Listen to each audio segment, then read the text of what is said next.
এই যে একটা কথা আছে, মুছে ফেলো সব মায়া, ভুলে যাও সব স্মৃতি। মানুষ হলো বহুরূপী, মনে রাখলেই ক্ষতি। এটা শুধুমাত্র একটা ক্যাপশন, কিন্তু আদৌ কি আমরা তাদের ভুলতে পারি? পারি না।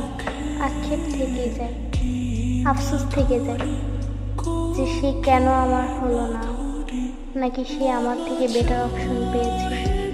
এটাও জানার আগ্রহ জাগে, নাকি আমি তার জন্য যোগ্য ছিলাম। মনের ভিতর অনেক প্রশ্ন থাকে, নিজেকে নিজেই প্রশ্ন করি, আবার নিজের উত্তর নিজেই জানা আছে। আমরা প্রতিটি মানুষই কিছু না কিছু আক্ষেপ নিয়ে বেঁচে আছি।